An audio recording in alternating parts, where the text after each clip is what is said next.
Hey, what's going on, Music Familia? This is the Ant-Man from MusicFamiliaProductions.com, hanging out with Charlie Bonnet and the Folkin Gasholes. What's up, everybody? Happy to be in Ohio. So, how long have you guys been doing what you've been doing as a band? As a band, this particular version of this band, under a year, but the Charlie Bonnet solo band has been kicking for about 3 years. My previous band kind of folded in December of 2014, and I messaged Seth Carter here on bass, and we put together the Charlie Bonnet backing solo band, which has evolved into the Folkin Gasholes. Yeah. So, how long have you guys been doing independently, you musicians and artists? How long have you guys been doing music? I've been doing music since the 1900s. I started playing somewhere around 1989, and me and this guy down here on the end, my drummer Shane, we had a heavy metal band called Disarray out of Tennessee starting in '93, and we did 5 records and a bunch of tours. And tell them about what you've been doing, Seth. That's where I heard of him for the first time. Back when I was in high school, there was a little show called the Nashville Tapes on our rock and roll channel in Nashville, and that's where I heard. That's where I first knew where he was in the first place. But me, I played here. I kicked around in some little high school bands and stuff, and then I had quite a few years off of not playing music at all until we got back. Until kind of stumbled across him needing a band. I taught myself how to play bass again in the back of an 18-wheeler while I was on the road truck driving, and then been rolling since. Right on. Ever since. That's it. How about you, Shane? How long have you been in music? I started with him. I've done very little before '93 and picked up with him with Disarray. Pretty much the first version of it, the real live version of the band, and stuck that out for a lot of years, and was out of music completely for 10 years until he started this project and came back in with him again. So, what is it in 2017, looking at what you guys have going on? Any advice to some of the new bands, some of the younger bands, some of the younger guys coming up? Any advice to them to, be able to perform on a stage such as the Aldo Sevilla with all the history involved? Don't do it. Don't do it.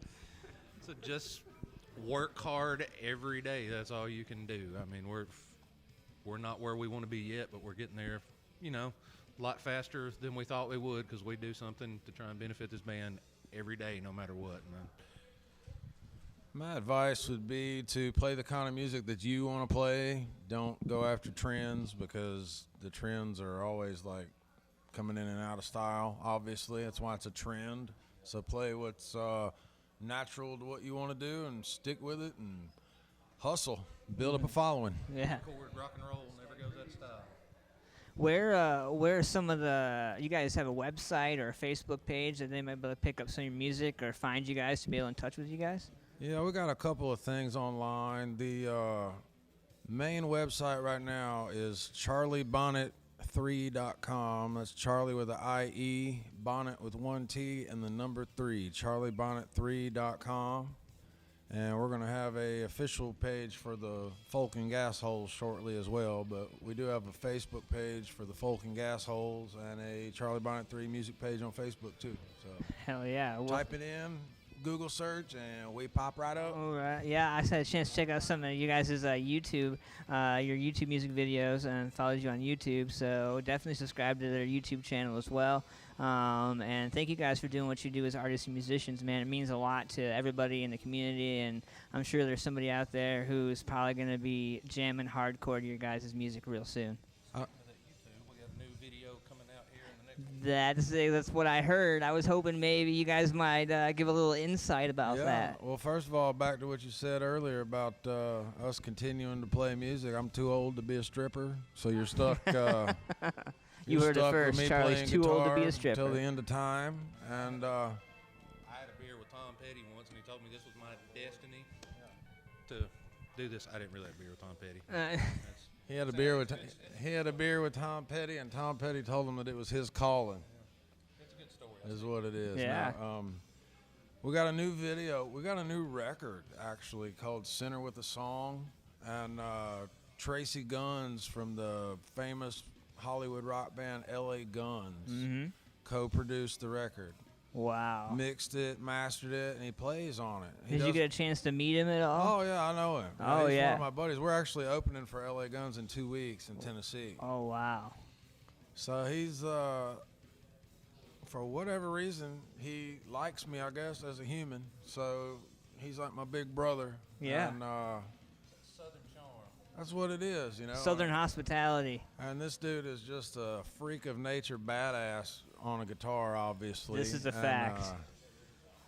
And we're honored to be working with him in a small capacity, but we put out the Center with a Song CD a few months back, and the first video from that record is called Waiting on Time, and right now we are waiting on it to be edited. Yeah. So in time, Waiting on Time will be a video on YouTube, hopefully in Yeah. the next week. So with the new album coming out, you know, what's that like, looking at the new year? You guys pretty excited about 2018? Well, you know what? A little guy in sweatpants one time told me that if Seth Carter ever thought he could do better at booking, step right on up to the plate. So right now you got Seth Carter on the bass guitar, and he is our official point of contact for booking the band. And right now, I believe 2018 is going to have more states and cities than we've ever done before. We're going all the way to Hollywood, California to play the Whiskey. We've got a bunch of stuff. We've got a Kansas date we just lined up. We've got some Iowa stuff happening. You know what we need to do? We need to send you guys with a GoPro camera or some kind of a camera and send you guys out so you guys can film it all. And then when you just bring the camera back with you and find some editor or somebody like you know, I don't know. I don't know. I might know somebody. We'll get you to edit it. Yeah, you know, I might know somebody, you know. Yeah, send you guys with a camera or some kind of a GoPro camera, you know, film it, you know, from a band perspective and put that out there on your guys' page to show them what it's really like to be out there with Charlie Bonnet and the Folkin Gasholes, right? You know, it's not as glamorous as people think it is, but, you know, we're having a good There's time. Photoshop, fellas. We can do that. I mean, in the disarray days, we were literally living in the van. We would go out for 30 days at a time, sleeping in the van. This is like nowhere near as roughing it as that. We've graduated to hotels and really good stages like the Alrosa that we're playing tonight. Yeah, man, I'm really excited about tonight. There's a lot of history in this building, and I'm really excited to see everybody on stage. So. Well, the thing about the Gasholes, we cater primarily to like the biker rock crowd. We're doing a lot of bike rallies and festivals coming up, and you know, have guitars will travel. What do you think, Seth? Tell them what you're working on.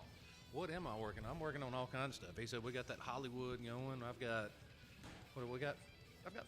5 or 6 states for 2018 lined up already. Wow. We're probably, I mean, we'll cover more next year than we have in the last 2 years, I'd say. You know, so we're gonna keep on getting it done. You were talking about the history of this building. What year did you get that, Shane? 1996. He's got that. That's his Pantera bandana that he got at a Pantera show in 1996. On the Great Southern Trendkill tour there, so he was here with us when we played in April with Upchurch. Lots of miles.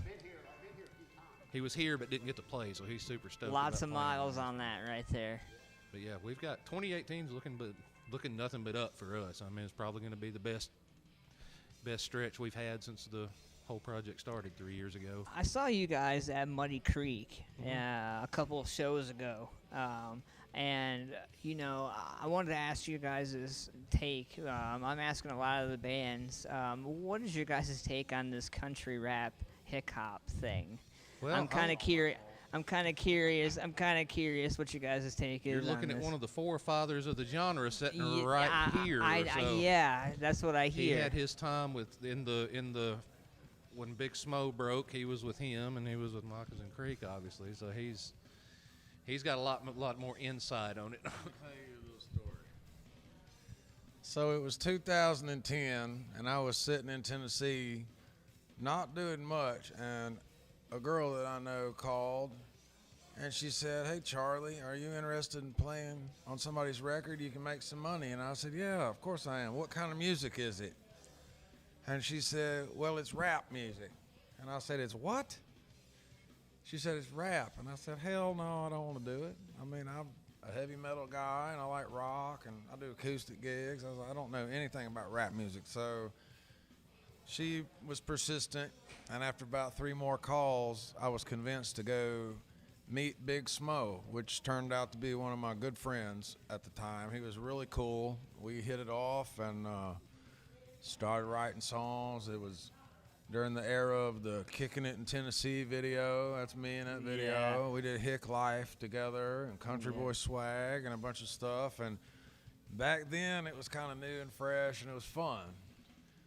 Now it's turned into, it's kind of diluted and, you know, it's whatever. People do what they want to do. That's fine. But to me, the original appeal is gone. It's Oversaturated. very much oversaturated. You know, I love everybody for going and doing what they want to do, but as far as what I'm doing now, I'm back in the rock and roll world. I mean, Right. I just did a feature on the new Georgia Boys album. Yeah. You know, I sang on a Big Chuck record. I do a little bit here and there, but it's got to be selective. You know, it's, I don't know. If I don't feel it, I won't play on it. Right. And so, I mean, looking at country rap and hip hop and everything, a lot of people are like, oh, this is the hottest thing since sliced bread. A lot of people don't realize it's been around for a lot longer.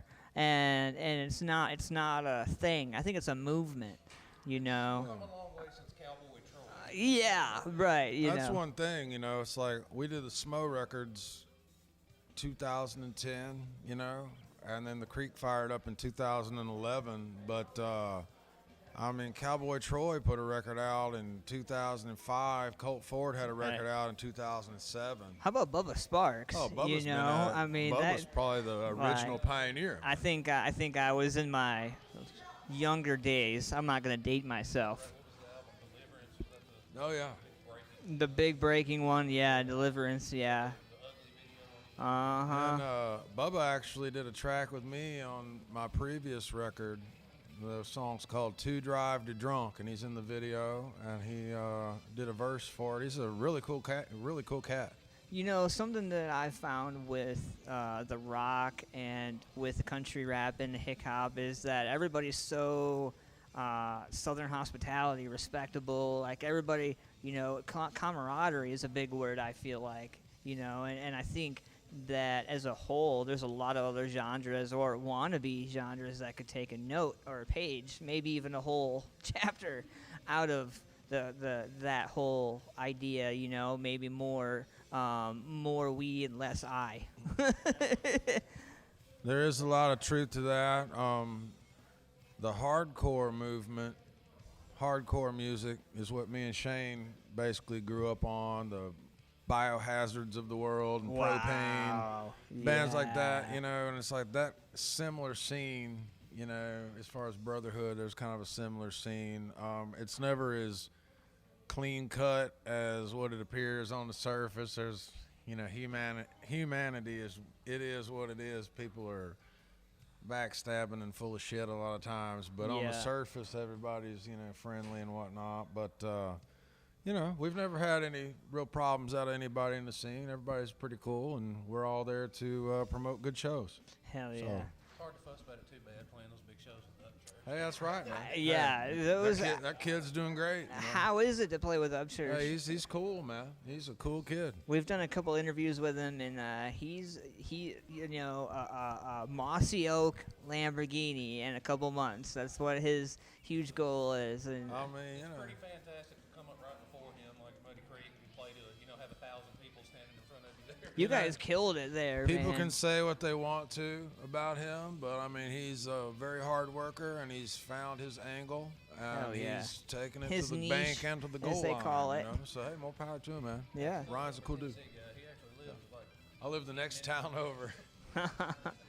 So, well, I know you guys got a performance, so I'm gonna let you guys get to your show. But thank you guys so much for taking time to hang out with us, Thank you man. for having us today. You know. And we're gonna have to bring you guys into the studio and do an official interview on the show whenever you guys have some time. So, all right, guys. Well, I'm Ant-Man. Rock and roll. Charlie Bonnet III. Ant-Man rocks. Yeah. Seth Carter, Shane Harmon, the Folkin Shane. Gasholes.